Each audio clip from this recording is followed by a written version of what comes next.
What if this moment right now was an illusion? What if your consciousness, your thoughts, your very sense of self weren't real? Imagine waking up one day convinced you're already dead, that the body you look at in the mirror is nothing but a hollow shell, devoid of life, rotting from the inside out. No heart, no brain, no organs, just skin and bone. You don't eat anymore because dead people don't need food. You don't talk anymore because the living do that.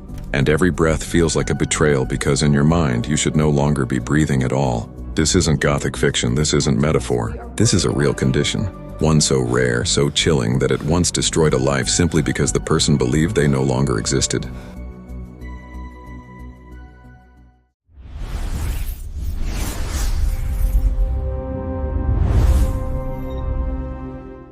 So why does the human mind, our most powerful survival machine, sometimes break, contort, and convince us that we're dead, even when every vital sign screams otherwise? Today we descend into one of the darkest corners of psychology, Cotard's delusion, a paradoxical condition where your brain insists you are dead, dying, or have never existed in the first place. We will explore its eerie psychological mechanics, haunting real-world examples, and what it tells us about the fragile architecture of consciousness itself. Segment 1. The Eerie Origins. How Cotard's delusion was first discovered. In 1880, a French neurologist named Jules Cotard stood before the Société Médico-Psychologique in Paris and presented something utterly bewildering.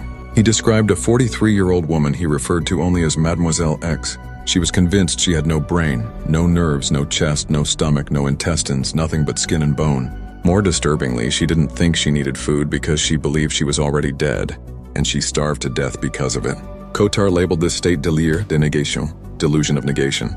Over the years, this strange syndrome came to bear his name, Cotard's delusion, sometimes sensationalized as walking corpse syndrome, but the story gets older still. Historical records suggest similar experiences were reported as early as the 1700s, long before Cotard himself examined them, including an elderly woman who believed she was dead and living somewhere else entirely. From the outset, Cotard's delusion was not just a medical curiosity, it was a direct challenge to our understanding of selfhood itself.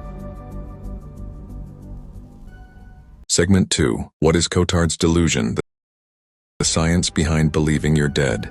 At its core, Cotard's delusion is a nihilistic delusion, a belief so profound that it denies the very existence of the self. Though rare, it's been documented across multiple psychiatric and neurological conditions, from severe depression to schizophrenia, traumatic brain injury, and even organic brain changes. People with this delusion may experience belief that they are dead or have never existed, denial of bodily organs, for example, insisting their heart or brain has disappeared, conviction of rotting, decomposing, or being a corpse, detachment from reality, often combined with depression, withdrawal, or social isolation.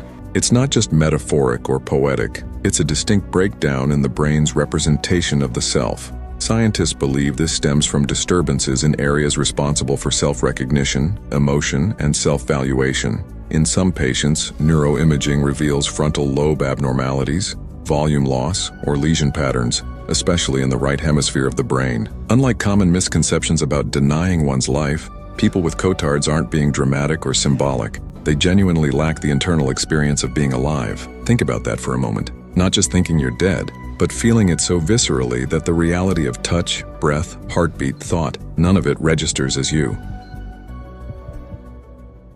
Segment 3. The Psychopathology, How the Delusion Manifests. Cotard's delusion often begins subtly. At first, a person might feel dissociated, disconnected from their thoughts, body, or environment. They might ask themselves, is any of this real? They may feel like they're enduring life rather than participating in it. As it deepens, beliefs become rigid. I have no heartbeat. There's no blood in my veins. I don't even exist anymore. These aren't metaphorical metaphysical musings, these are fixed beliefs, resistant even to contrary evidence. Consider this.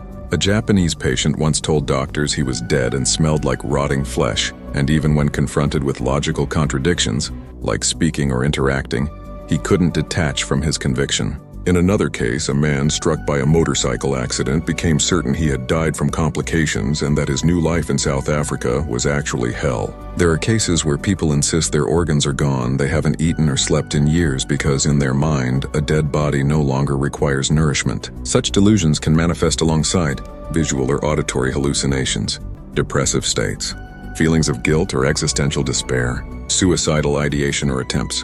The psychological mechanisms behind the delusion are still debated. Some researchers propose perceptual anomalies combined with internal attribution biases, effectively a failure to reconcile sensory experience with selfhood. Whatever the explanation, the experience tends to disrupt a person's most basic sense of being alive, and that disruption can be devastating. Segment 4: Case Studies. Lives torn apart by the delusion. To grasp the chilling reality of Cotard's delusion, we have to look beyond theory and into the lives affected. Case of Mademoiselle X, 1880. As introduced earlier, she denied the existence of vital organs and consequently believed she didn't need food, ultimately dying of starvation.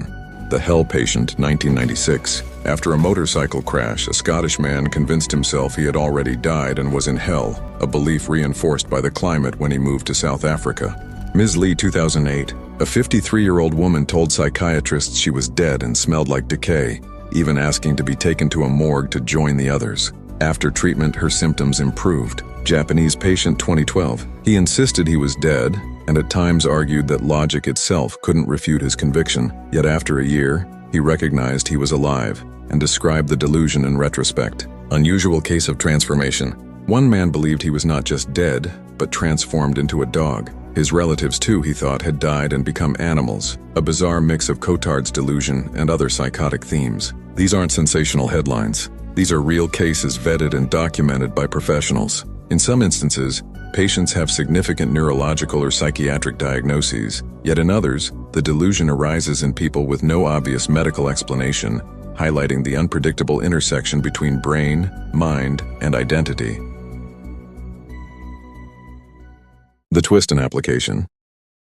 Now, stop for a moment and ask yourself, have you ever felt detached from your own body?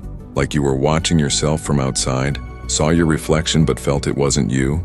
Maybe during a panic episode, a trauma, or even in moments of intense fatigue, you reached for a glass of water, and for a split second, it didn't feel real.